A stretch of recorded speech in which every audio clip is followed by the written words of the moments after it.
Hi, everyone. Welcome to Tech Tip Talk. I'm Sarah Walworth. I am Christina McGrath, and we are Knitting Tech Editors.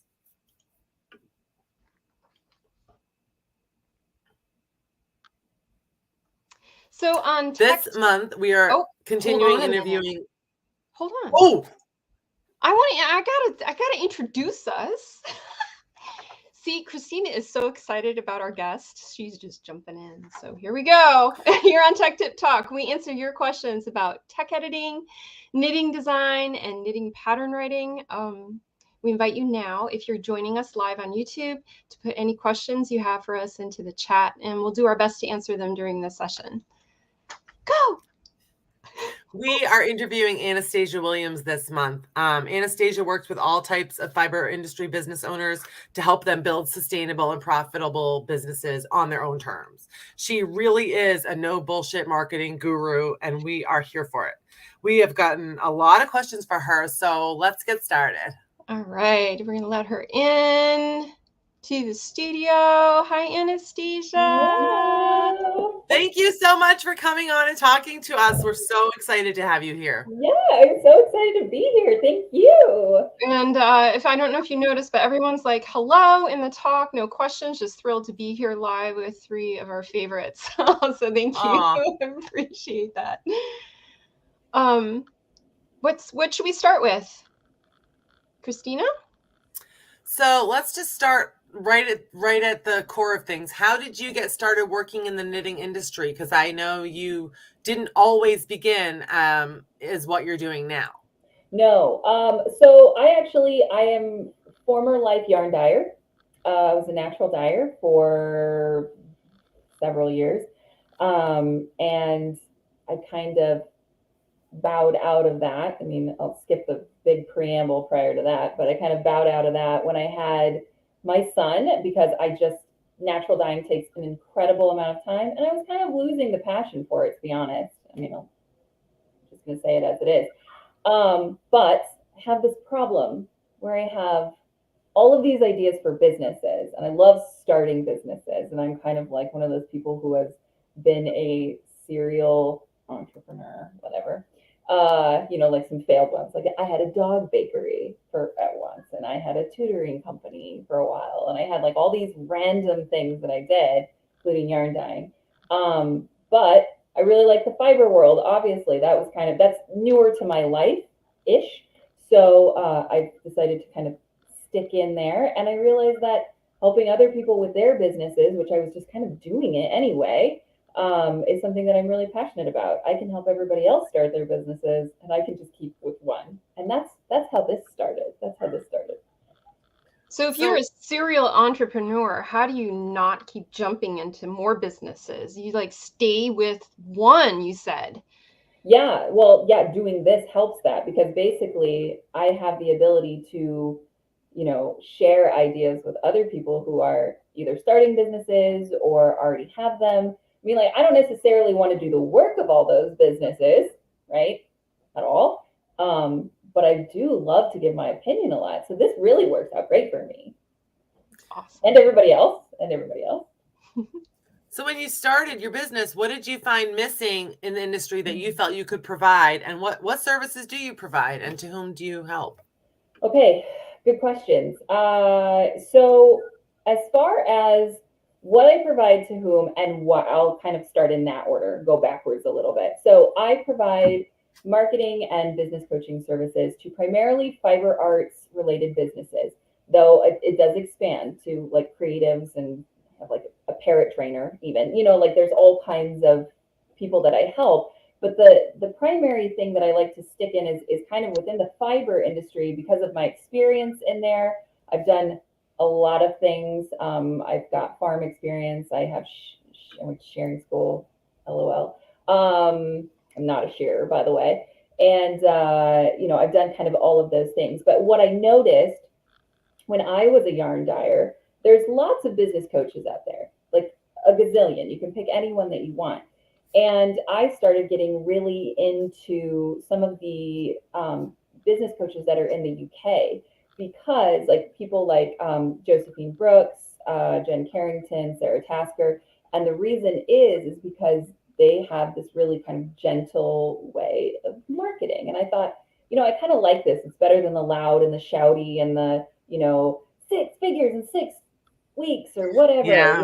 that kind of really intense pressure, which 6 figures in 6 weeks in a fiber, this is like, well, but anyway, so I realized that, as I was gravitating towards them in my own marketing as a yarn dyer, I was starting to see that, like, I'm not the only one in kind of the fiber arts world who feels like this isn't exactly catering to me. Like, I like the gentle marketing. I kind of like direct as well, because that's just who I am. But there's not really a whole lot of advice for this particular industry. And there are a lot of nuances to this industry and a lot of like kind of weird things, which, you guys know that very well. And I'm sure we'll get into that. Yeah. So, I mean, I wanted to kind of jump in and provide that. And we don't, shepherds have marketers, kind of, but for the most part, it's kind of more for their stock rather than their wool for the most part. And then, there's lots of coaches out there for designers, but then what about dyers? What about tech editors? What about the finished object makers? What about all of those kind of in-betweens? And that's where I have landed, is kind of bringing all of those groups together, because this industry, we can't do everything super segmented. We need each other because we all work together.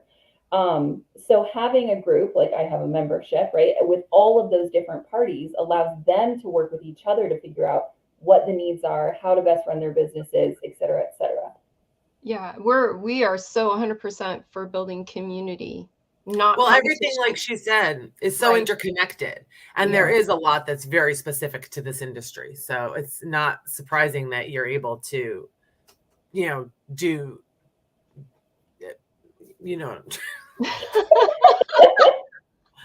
We get it. Do it. Yes. Yes. So just to go on, this is where I like started the fireworks started going off for me. Your business tagline is not a hobby, it's a business. So, and we have questions about this later. Can you explain to us what's important about this? Because this may be the first time that some of our audience has really heard this. And man, did it I was like, yes, as soon as I read that. Like, someone saying that, yay! Okay, so the biggest distinction that I make between a hobby and a business. A hobby is, I'm doing this business because I want, or like I'm selling stuff because it's fun, because I like it, because I want to do it, because I've made too much and now I need to sell it. I need to move it out of my house, right? That's hobby.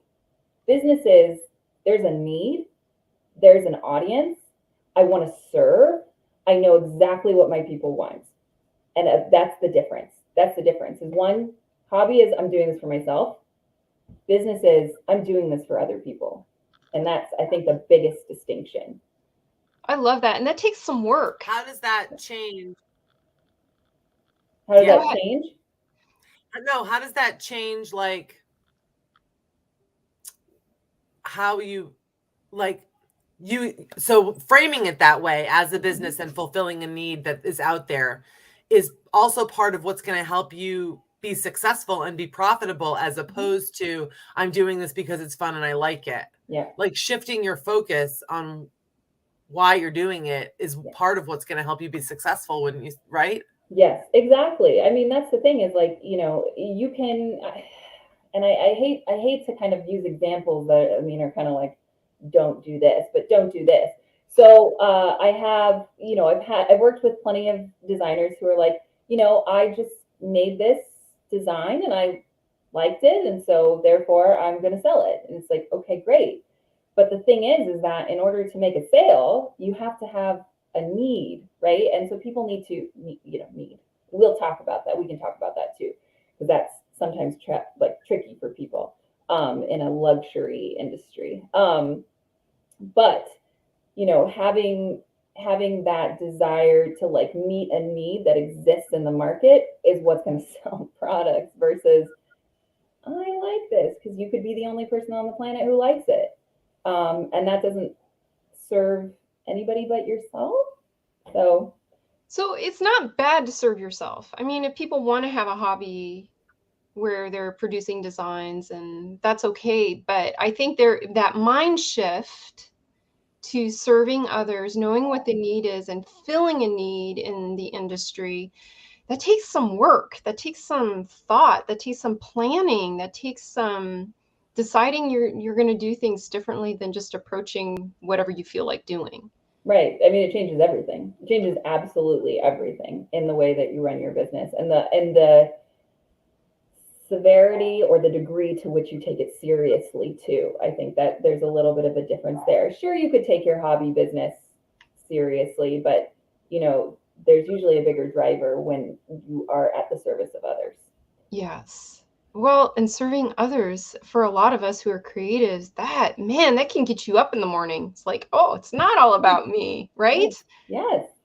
I mean, that's kind of part of us as humans too. We want to be useful and accepted, and kind of sort of capitalist monetize ourselves. Anyway.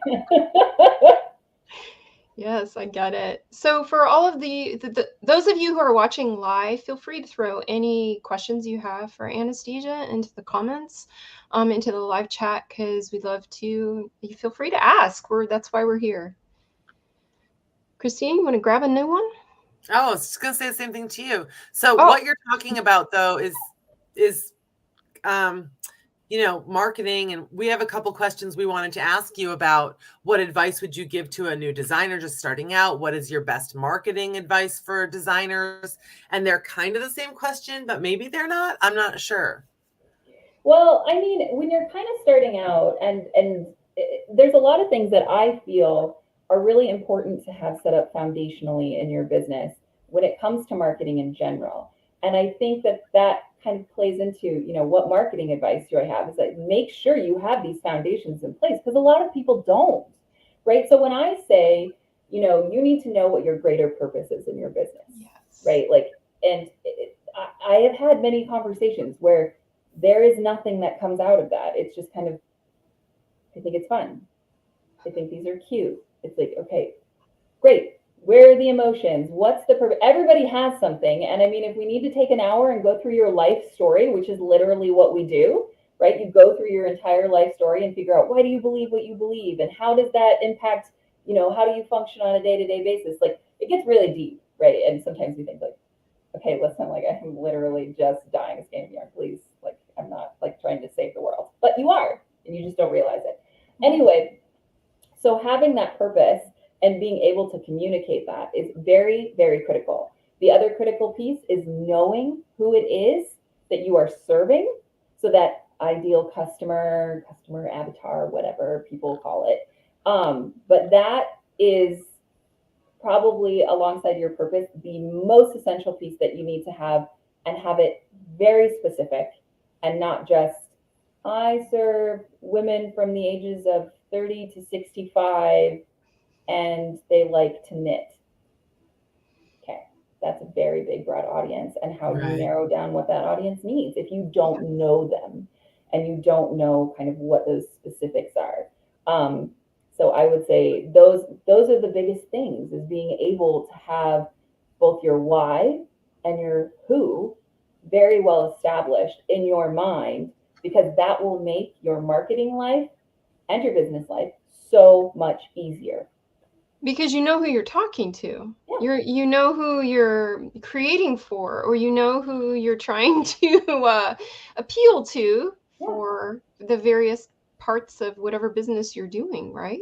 Right. Well, and you know what they need from you, or what they want from you. I mean, if we don't want to use the word need, that's okay. Some people don't like it, but knowing what they want to hear or need to hear from you is going to be what's going to connect you to them. You can't just go on and monologue about your day, because nobody cares. They care about how you are going to benefit them.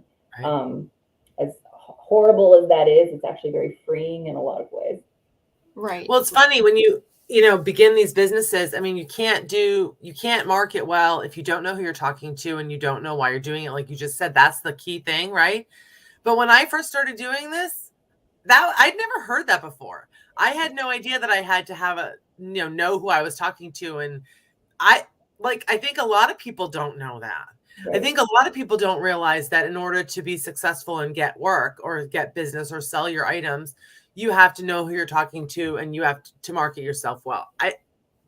Because like you said, I think we're thinking designers, knitters, not narrowing it in. And that, like you said, that's the most important part. And I think a lot of people miss that. Mm-hmm.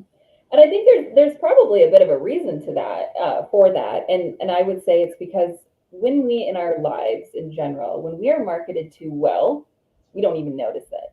Right. We think it was our idea all along. Right. So we think that, like, oh, I just made this decision. And somebody helped you make that decision.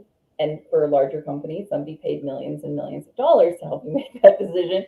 But you essentially usually don't come up with it on your own. Somebody is kind of catering to that. And that's kind of like the big shift there, is that there's, when you start out, you think, oh, well, I mean, like, I buy things because I like them. So that means that if I make things, people will like them. It's not quite as black and white as that. Well, and I think it also speaks to this whole moving a hobby to a business, because I think that's how a lot of us from the early 2000s, when this industry really started to bloom and get bigger, I think that was what a lot of people thought they could do was, oh, I do this at home and I can turn this hobby and I can make money from my hobby and turn it into a business, without having any business acumen, without having any business background, without knowing what marketing is, or I have to market myself. I mean, so I think this is key, is yes, really good marketing. You don't know that you've been marketed to, but we don't have that. A lot of us who are self-made in this industry, we don't have that background. So this is very valuable. Well, it's the same as learning what you're doing. Like I'm not about marketing, but a lot of people too who have turned their hobby into trying to make money from it aren't always realizing how much they need to learn to do the thing and how much they need to learn to do the thing well. And it's the same with marketing. They're not always learning the thing they need to do to market their product well. So that's there does need to be a distinction in your point of view. So you realize what you need to learn to do it well. Yeah, I mean, is doing that. And it's challenging too, because I mean, when you are the business owner, when you are the business, right? And I like to say, like, you're the face of your business. You are not your business, because that's a big point for identity and, self-esteem. But, when you basically encompass all of the roles, right? That's what makes it challenging, is that you don't necessarily consider all those roles, especially if you've never had your own business before, because if you've worked for somebody else, everything else is taken care of by a different department. Now you, as yourself, you are all the departments. You are your payroll, you are your marketing, you are your graphic design, whatever. You are your own Canva artist. You are your own admin. You're the production line. You're all of the things. So it's a reality that you have to learn to kind of come to terms with and understand, like, okay, this is what I'm going to have to be working on the whole time. Yeah. So let me bring in a question that we got from one of our audience is, where should I focus my energy first? What order should things be done in for best success? So you mentioned you have to have your idea of your ideal person. Who are you speaking to? But like you just mentioned, we all wear all these hats. How do we focus our energy to be successful? Yeah, and it's challenging, because I think it can be very dependent too on exactly, like, what you're doing, what your goal is, what is your timeline, et cetera, et cetera, et cetera. I think that having that person, right, like being able to know who you're talking to is very important. But another part of it that I think is really critical is getting that market research done and the feedback done. So if you have kind of figured out, this is who I'm marketing to, then the next step really is, I need to talk to these people. I need to get information from these people. I need to learn about them. very significantly about what they need, what they want to see, how I can fill the gaps in their emotions, values, life, etc. And then it's just a matter of getting the most basic version of a product, like the cheapest basic version that you can get out there for them to get their hands into and give you more feedback on it. I mean, those are kind of the steps that you would need to take, is kind of like having this base idea, having this kind of general, this is kind of who I'm going for, and then getting your stuff into their hands so that they can really start to flood you with information. So it's a communication. It's Yes. a back and forth. It's not, hello, here I am, here, buy my stuff. Yeah, exactly. You don't want to shout out into the void, right? Like, you need to have conversation. You need to build a relationship with people. You need to build that, community or whatever you want to call it, because we're social people anyway, but you're not going to know what they need if you don't actually talk to them. Right. So we got a question in the comments. Natalie asks, Anastasia, what takes longest when you work with clients on their marketing? Finding out who your people are, or where to find them online?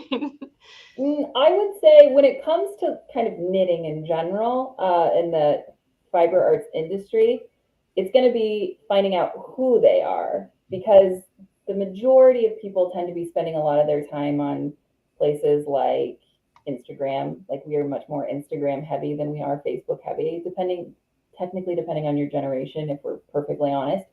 And we're not really even on TikTok that much. I mean, there's not that many knitters on there. So we are primarily Instagram, Ravelry to some extent, the Making app to some extent.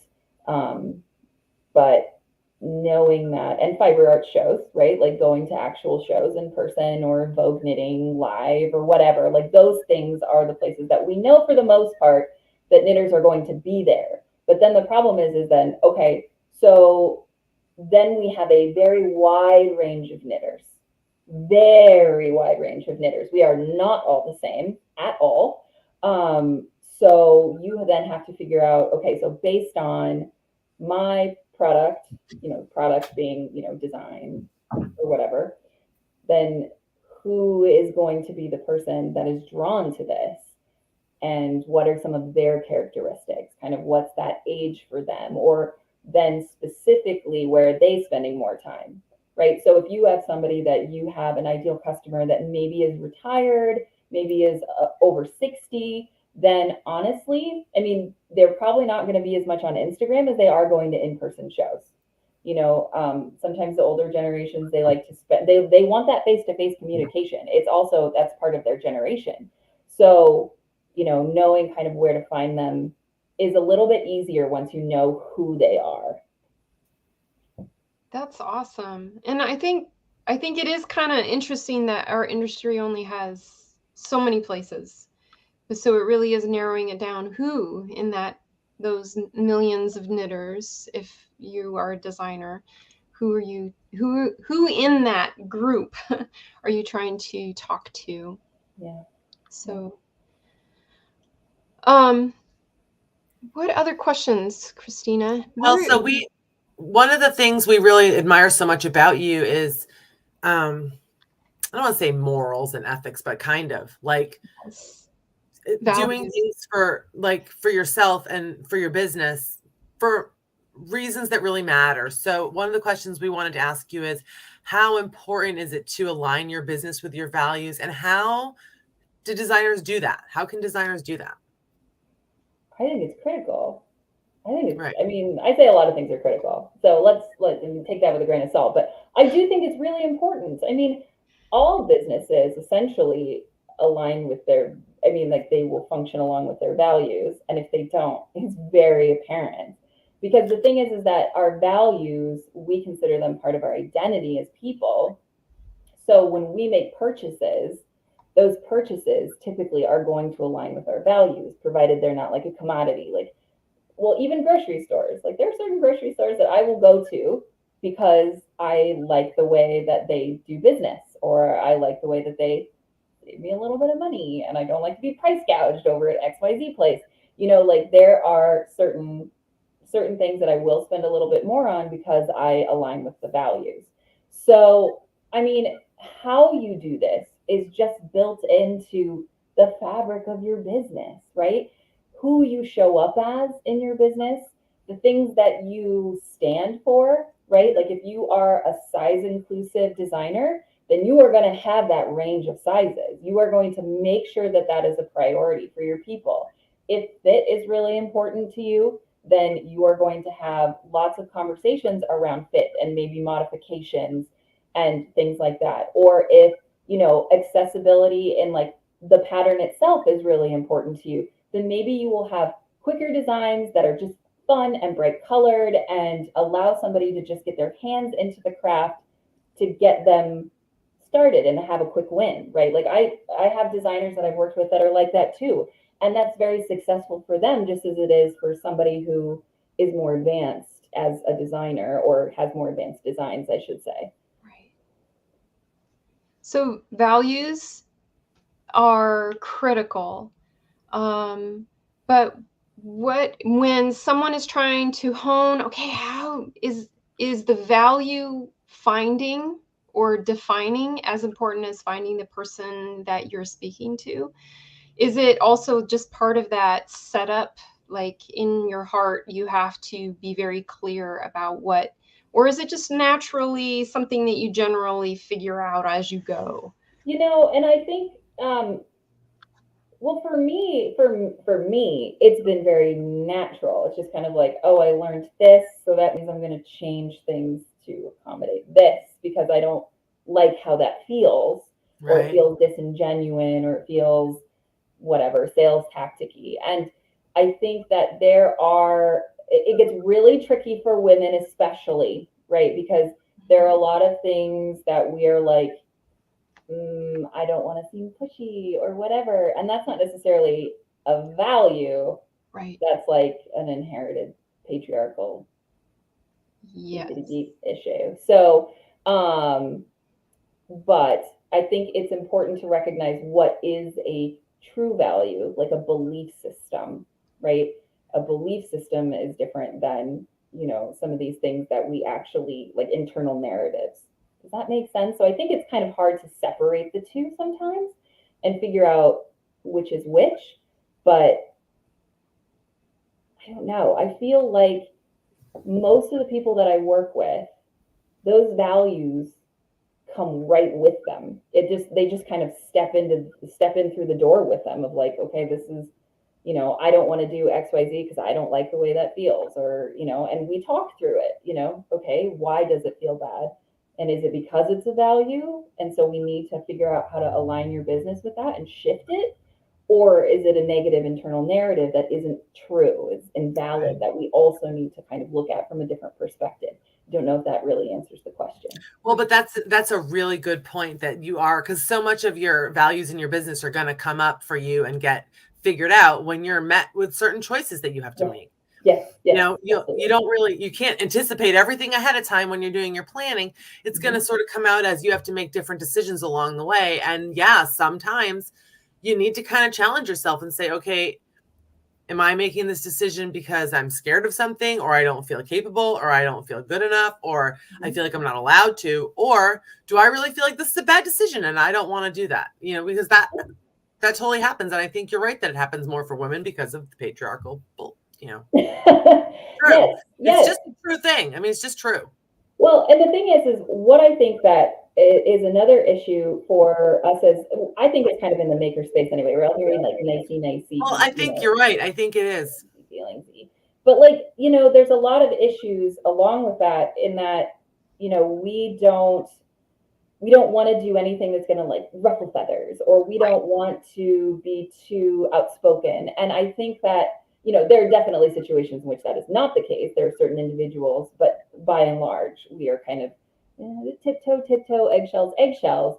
But getting yourself in hot water, right? Or not necessarily that, but having conflict, having something that comes at you that isn't positive for you, that makes you uncomfortable, is where we grow.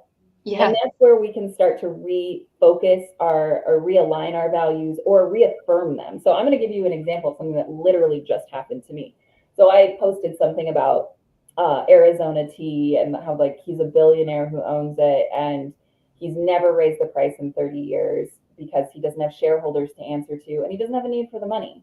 And I'm like, well, that's kind of anti-capitalist. I love that. So I posted about that and I got a series of messages of, well, that's not, he's the definition of capitalism. And it took me a minute to be like, I had to have conversations with a lot of people. I did a ton of research online. And I had to really come down to the fact of like, is anti-capitalism really what I believe it is? And do I stand for that? And the answer is, yes, I do. I have now done enough research that I feel very strongly about it. I feel very confident talking about it. And it is going to be showing up possibly on my Instagram feed today. So, I mean, we kind of, when you get that pushback, you are forced to grow and reassess and reevaluate everything.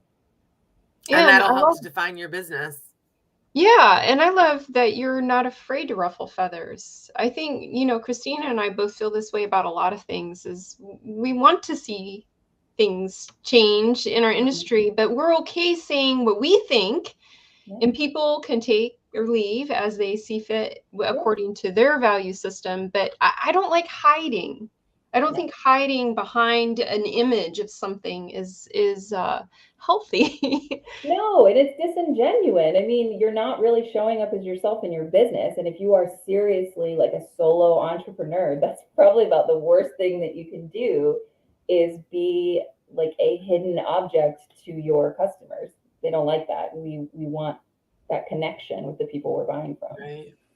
So Ruth asks a question with regards to values. Part of my struggle is that marketing feels deceptive to me. I don't want to trick people into buying a pattern they don't need. How do you balance that? This is such a good question. Yeah, no, it's a really good question. So one of the things that I would say is number one, it's not always our responsibility to question motives, right? So if somebody buys from us, it's not our responsibility to make sure that they didn't buy it necessarily because they felt deceived, like because we're never going to know that. We're never going to know that, and you're going to drive yourself up a wall thinking like every sale I make is somebody being tricked into buying my stuff, right?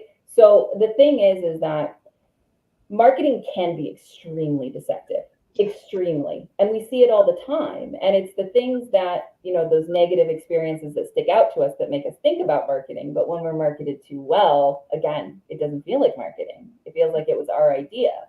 And so I would really look at that in a lot of ways, because if you think about why do you buy from the brands that you buy from? Why do you buy from the businesses that you buy from? Like, what does that do for you? How do they make you feel? What are the things that are reaffirmed for you when you make a purchase from them? Okay, so then you take those things, right? Those positive things. And then we shift over to, okay, so what about me? What am I adding? Who am I in service to? Like, I'm doing this for other people. I'm not doing this for myself. I'm not deceiving anyone. I'm helping them to make a decision, right? So it's really just about reframing that mindset around, what some of our negative experiences with marketing have been, and thinking about like, there's been a lot of things that I've been reading too about how, women and marginalized individuals who make money like are changing society. Like we need that money influx. Like that needs to come to us so that we can put it out there and make the world a better place, right? So it's not bad to make money. It's not bad to market your product. People on the other end of the whatever are typically going to be cognizant enough of their decisions to be an adult and say, I'm comfortable putting my money towards this. But I also think too, like if you're the kind of person who really worries about like tricking people, you're probably not ever going to be somebody who's tricking people. Right? People who trick people know they're tricking people. Right. That is a good point. Like, well, I'm manipulating you, so ta-da. Well, and if someone buys something from you, a service or a product, it's something either that they do truly need or they feel a connection, and that's great. I mean, that's great. I just am thinking about it in terms of patterns for myself. I mean, if I buy a pattern, I don't knit it tomorrow, it doesn't mean I regret buying it. It doesn't mean I regret that what I'm establishing. I don't know. I think that there's a lot to be said for feeling a connection with somebody, and it's great. And yeah, you're right. You know, it all goes round, round, round, you know. Yeah, no, you're doing a good thing. And I think it's important to believe in what you're doing and your why you're doing it very strongly so that when you do put it out there, you're putting it out there for that reason, right? Like I market myself, using myself anecdotes again, but like I market myself because I know that I can help somebody and I've helped people. So I have proof of that. It's like I want to help you. So yes, I do have to make money, unfortunately, because that is life. But like there is a benefit to this, and I know that you will receive that benefit. So maybe part of this also in that balance that Ruth is asking about, we also have to understand, we also have to kind of believe in what we're presenting. In other words, believe that it is what we say that we're doing.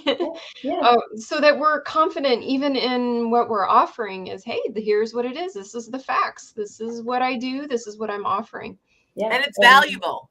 And it's valuable. Yes, yes, value, value, value, value. You and I, we've talked value, very big on value. So well, yeah, and let's go maybe a little bit deeper into that to value. How do we value? How do we get to that point? Well, we got a question about money. Why don't we throw that up there? Yeah, I want to answer that one. I think, yeah. Mm-hmm. What are your thoughts on new designers pricing outside the norm, especially when their patterns have a lot to offer? And this came from a designer who's relatively new, and she's sort of trying to structure her pricing the way others are doing it. But does she need to do that? It's almost like, yeah. And if she's feeling she has something that's a lot, if she has something a lot to offer, what do you think about that? Yeah. So first of all, I think, and when it comes to pattern pricing, right, you guys know I have lots and lots and lots and lots to say on this. But when it comes to pattern pricing, right, there are a couple of things to keep in mind. There is market threshold, right? There is a point at which the market cannot bear a certain amount of a pattern, right, for knitting at this moment in time. No $50 patterns. We're not there yet. Right, exactly. However, we need to move above and beyond $6. We got to get way out of there because the problem is that a lot of people are structuring their pricing on the prices of some of the, 5 individuals who basically take most of the pattern sales out there on the market. We all know who they are. But the thing is that they get such a volume of purchases that they don't need to raise their prices. And they probably aren't super capitalistic in the sense that like they just want to keep churning out profit, so they're not raising them. However, what that does is a disservice to everyone else because then the consumers start to expect that every pattern should be like those 5 designers' prices. And so they're saying like, well, I would never spend more than, $7 on a dress pattern. Like, okay, great. But, the rest of us don't get nearly that volume in sales. So we need to price accordingly. Like you have to figure out what your numbers are. You have to know this is what I need to make. And this is how many patterns I think I could probably feasibly eke out in a year. And so what does that mean as far as how many I actually need to sell to make that happen? And then you're going to have to tailor a marketing plan to that. But if you're starting to look at this and say, I need to sell 1,000 patterns a month, I'm not saying it can't be done, but you're going to have to work infinitely harder to meet that goal. Yeah.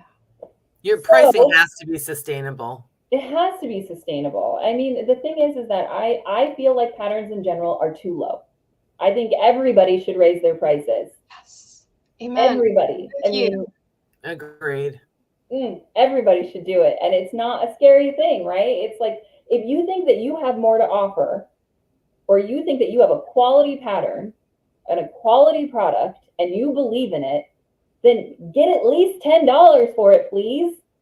Like make it worth your time and make yourself somebody who comes forward and says like, I am deserving of a couple more dollars than $6 because I actually care or whatever. Like, I actually believe in this, right? So, sorry, I'm getting a little bit heated, but I love it. But I can hear the arguments coming in. Yeah, give But me nobody will buy it for that. Or people say it's too expensive, or they'll want a discount. discounts. Or I really don't make $10. I'd have to charge $12 to cover all the fees and the costs and the. So I think this I'm with you, Anastasia. This need to like always have the patterns be discounted, or like it's the old. I think people think people think it's the only way they'll be able to sell them. You know, it's like this feeling. It is, and I think there's a lot of drivers around like, I need to sell it right upon release, right? So there's like this huge need. I need to be on Ravelry Hot right now, and I need to sell everything right when it releases, or else the world shall end. But the thing is that your patterns exist for a lot longer than that. So yes, I mean, you would like a little rush at the beginning, great for, you know, your dopamine and everything, and tells you that it is successful and needed. But at the same time, like, you know, being aware that this is going to be a long game, right? Like, this is not just a one and done sort of thing. And I think that's what a lot of people panic. People are only going to buy it if I give them a discount. That's the only incentive I have.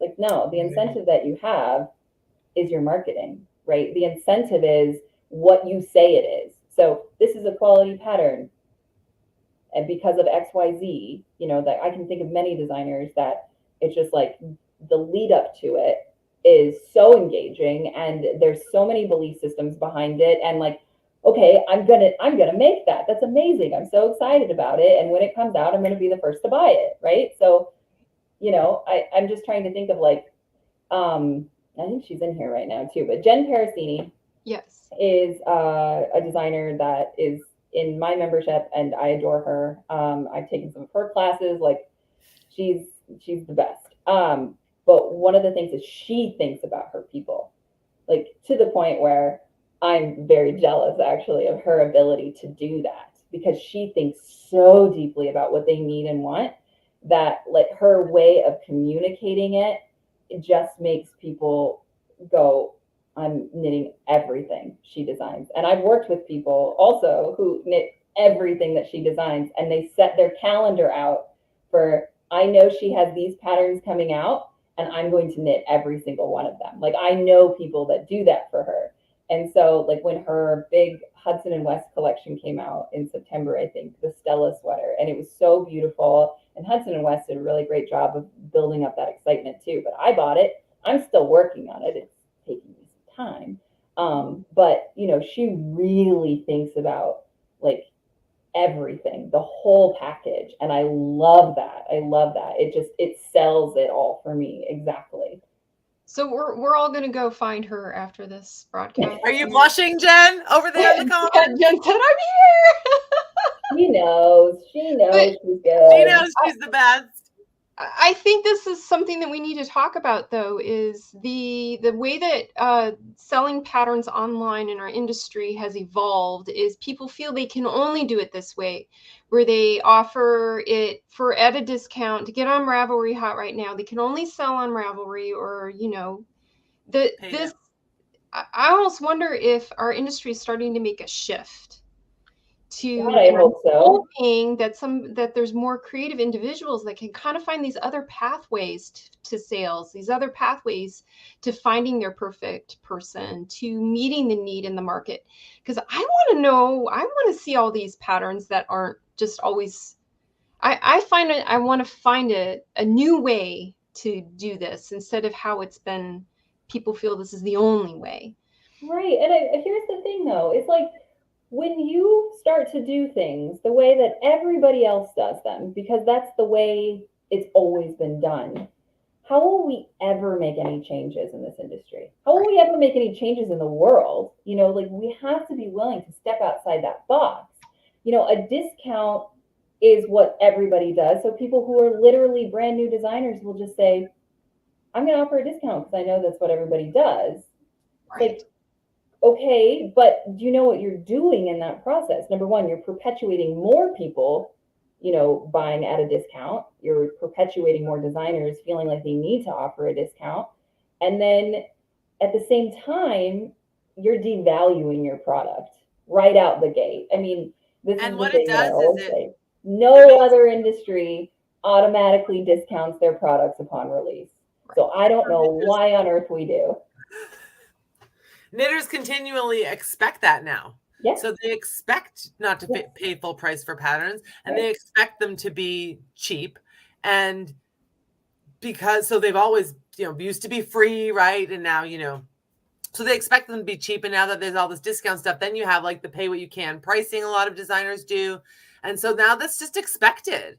Yeah. And so like we've talked about this before, Anastasia, I think, Sarah, you and me, that we need to be the ones that make that change. The people doing the selling and producing products need to be the ones that make that change. Mm-hmm. When you expect more, like when you value yourself more, others value you more. Yeah, that's true. You have to kind of stand up for what you're worth, right? Right. I mean, like we say that a lot, charge what you're worth. And that's kind of a loaded statement that isn't necessarily great. But, there is some truth in that, is that you have to be willing to come forward and say, no, this is actually worth the money that I'm asking for. And I'm going to stand by that. Yeah.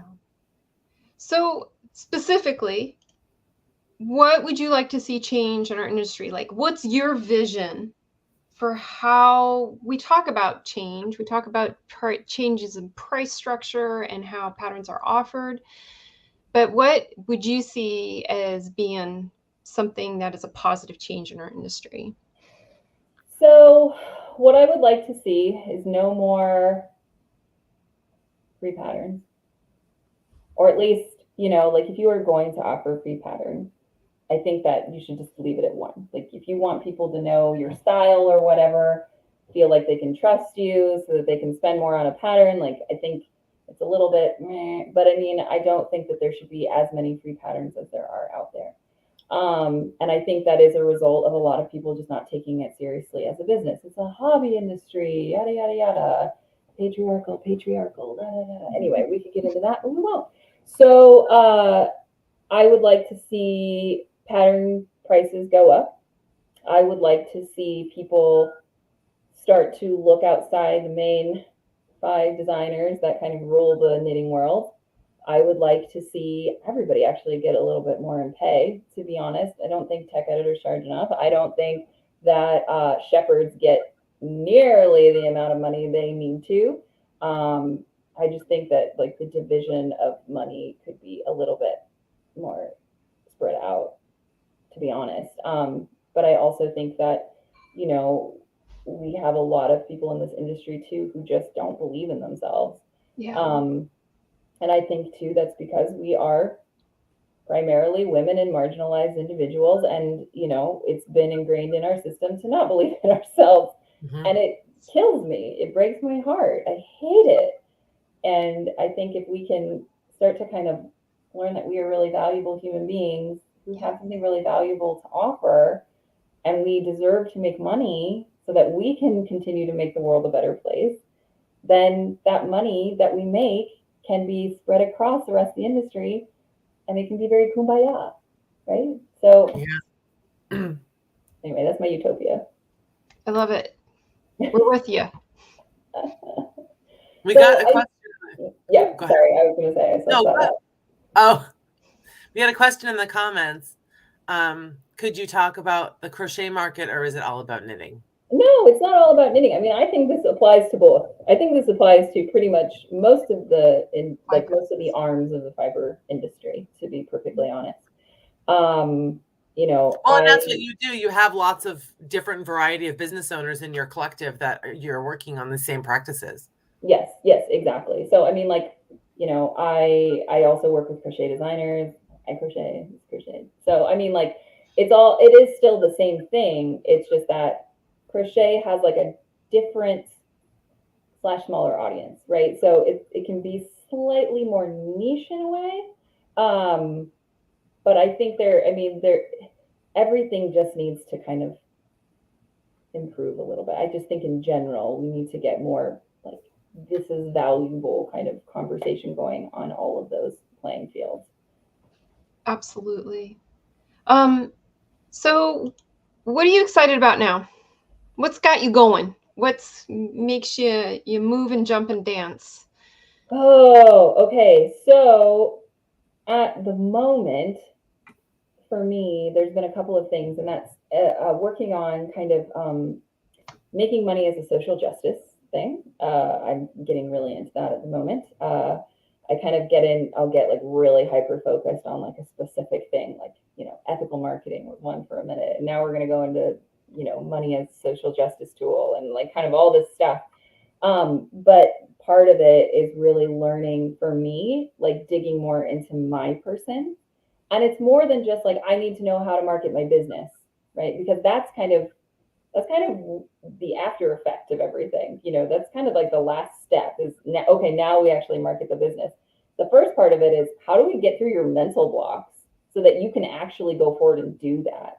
And that's what I'm seeing is so many people so concerned about, like, oh, people don't like me, or, somebody gave me a bad review, or, I just feel too pushy. I don't feel like, I don't want people to feel like I'm manipulating them. Like all these things that we've already talked about, these are huge barriers for people and business owners. And it means that they freeze. They just don't do anything, or perfectionism. Like it has to be perfect because I can't have conflict. I can't have anything go out that's not quality or perfect. And it's like, okay, but all you're doing is putting yourself in a place of inaction, and inaction will get you absolutely nothing versus Right. if you just move forward, if you can get and work through some of this stuff in your head, also preferably with a therapist, then you can actually then we can get to the marketing, right? So it's kind of like this holistic thing. You got to kind of get yourself in the right position and the right place to be able to go forward and then communicate that to others. So it's about an overall improvement of our person, not just our businesses, not just being successful, not just making money as a means of equity and making things better in the world. Yeah. But yes. Yeah, I mean, that was one thing that we had. So we have a Slack group in my membership, the Fiber Business Collective, and we had a week in the Slack group a couple weeks ago, Slack week. It was just a time for everybody to get engaged if they were kind of wallflowers. And one of the questions that I asked was, how have you changed since you've become a business owner? Like, what has that done for you? And I have to tell you, like, even for myself, it's night and day. The person I was before I owned this business is not who I am today. And there are a lot of pros to that. I can show up on a camera and I can talk on a camera and I cannot sweat as much as I used to, right? Yeah. Or at least now I know I wear wool so that it's, wicking and all that kind of stuff. But anyway, but there's so many ways in which having a business in general just forces us in some ways to grow. And I think rather than resisting that and being afraid of that, it's something that we need to start embracing and being more willing to take that on. So we have, I really wanted to ask you about this. We love knowing what people love about their work. What do you love the most about running your Fiber Business Collective? So many things. Oh, look at that smile. Look at that smile. So we have, and I promise I will, well, I can't promise I won't cry. I already feel like I'm going to. So we have about 65 members at the moment, and it's stayed about that since we started. And some people cycle in and out, but for the most part, everybody is still there. Everybody's still there. And they are, while we do have a lot of people that don't necessarily come to the forefront a lot, like the people who do and the people who I can see, right? Like I can see their progress, like make progress. I mean, they are there for each other. They share information. They support each other in ways that I could never have dreamed of otherwise. When I first started the Slack group and saw everybody just, giving advice and giving experiences, it was phenomenal. I had no concept that was going to happen. I think a lot of that is just because there's a trust level there within them, right? And I can't say that that's necessarily because of me, but they trust each other enough to know that I can give this information and they're not just going to take it and use it against me or steal it or whatever. They actually work with each other to make each other better. And I love it so much. Like, they keep each other accountable, they check in with each other, they collaborate with each other, they are trying to push boundaries. I am so proud of them and like all the work that they do. It's just incredible. I really like it. Wonderful. That's awesome.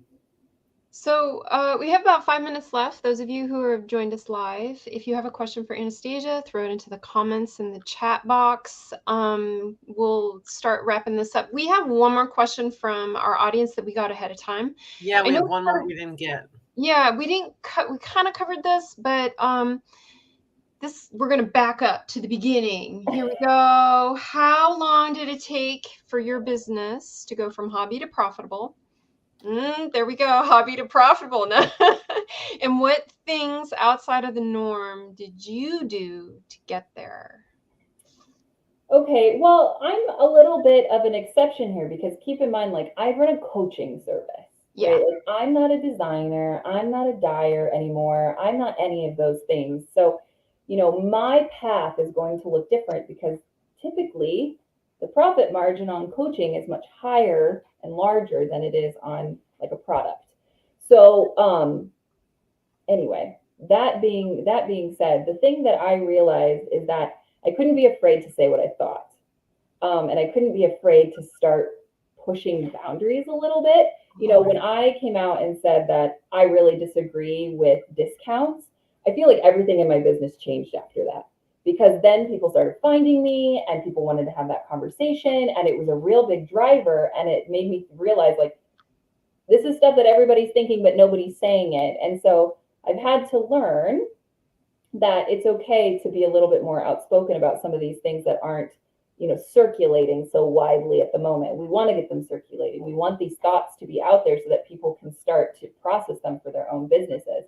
So I think that, that's part of it. The other part of it is that I realized that coaching was going to be number one, more in alignment with who I am as a person and how I like to serve than yarn dyeing was, but also too that, it was, for the amount of work that I put into it and the money that I get out of it, that was going to be more sustainable for me than yarn dyeing. I mean, I have a full-time job on top of this. So I run the membership pretty much single-handedly. I'm a wildlife rehabilitator. I have a 2.5-year-old. I have no free time, like none. And that's why I'm not getting my Stella sweater done. Like, there's very, very little. So I had to find a way to make this business profitable, sustainable, manageable, not pull my hair out-able. Yes. I think a lot of us who are watching now can identify with this, where we have many hats, do many things, but also realize we have to be true to ourselves and speak our mind. I think that's incredible and inspiring. Yeah. So did you get there, Anastasia? Did you get where you wanted your business to be, this business collective? Is it where you wanted? Are you there? No. I mean, like, to an extent, there is something about like the intimacy that we have in it at the moment that's really positive, and part of me wants to preserve it in kind of like that smaller number form. But the other part of me knows that I want to do this full time, because if I can do this full time, I have so many more plans for what it could be and what I could do and what changes I could make. So I need it to grow for that, so that I can serve more and serve better. So, I mean, essentially, yes and no. Mm-hmm. Yeah. But I'm okay saying that. Yeah. Yeah. And I think we're all in that same boat too. We all want to grow. We all see where we can be and want to get there too. So. And it's okay. And that's an okay thing. It's an okay thing. It's not a bad thing. No, not at all. So how can people find you online? And are you taking new clients? / members? Yeah, I definitely take new members. Always.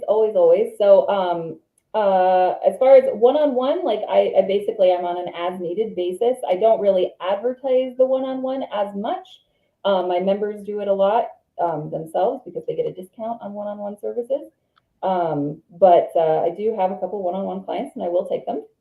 I'm gonna throw your website up into the comments for people to be able to click on it. Oh, and you have a podcast too. I do.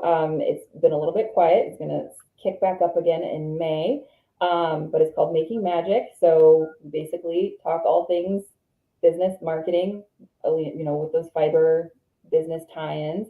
And yeah, so I'm at anastasiacreates.co with the Instagram handle anastasiacreates.co. That's pretty much where you can find me on all the things.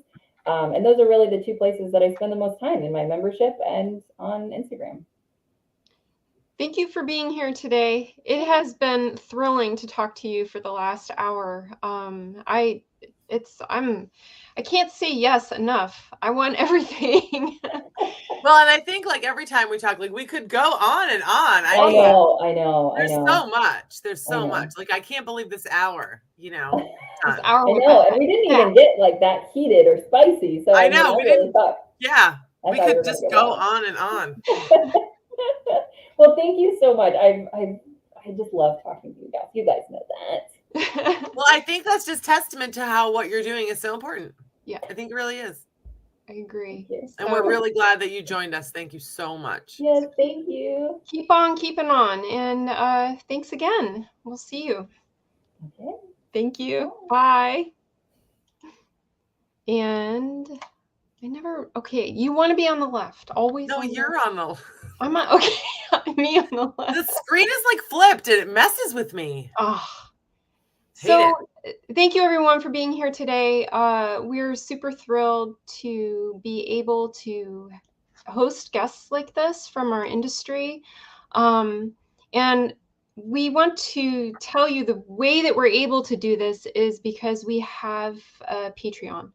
Our patrons are the people who support us and help us to compensate our guests financially and pay our bills, keep the lights on at Tech Tip Talk, and make this all worthwhile for what we're doing. So we're not doing it out of our own pocket with no profit for free. No, and you can, well, because we are able to do more. We are able to do more. And it's become a great thing. The network we have on Discord that you are part of when you join us on Patreon is great. And we do a knit night twice a month we really like. It's a great way to get just more of your questions answered and a way for us to do more for the community. So I put the link to the Patreon in the comments so you can check it out. Thanks, Natalie. Natalie says very powerful discussion. Oh, I know you could just go on and on because this is the meat of it, right? Yes. The marketing and selling yourself, essentially. It's so integral to the whole thing. And it encompasses a lot of things, got a lot of fingers, you know? And we're all in this together. I love the fact that we can build each other up and help each other to succeed through our conversations and build up community and collaboration at the same time. Mm-hmm. So we'd love to have you join us on our Patreon, where you get more of us. If you are interested, go head to the link in our bio. And also subscribe here to our YouTube channel so you get notifications when we're going to be going live, and sign up for our newsletter. We do send out a newsletter once a month with replays and more information. We also send out a reminder for the broadcast. So in case you're like scattered like me and you might not get it. And on YouTube you can post your comments and things like that. So you'd be all set. Do we want to give a little bit of update of where we're at with the book? So I'm away. I'm at my sister's house in Tallahassee, and that changed their deadline to sooner. But then the editor didn't get it done sooner, so now it's pushed our deadline to later. So we're supposed to be getting the developmental edits back from them April 21st, and then we need to get them back to them May 2nd. So the end of April is going to be like, we're going to be doing those developmental edits. And it's kind of nerve-wracking because we have no idea what they are. We don't know.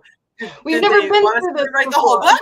do they, how much work is it going to be? We have no idea. So it's kind of nerve wracking. It is nerve-wracking. We're first-time book authors, and we're doing this together and collaborating at the same time. So every part about this is new and exciting and Right. frightening.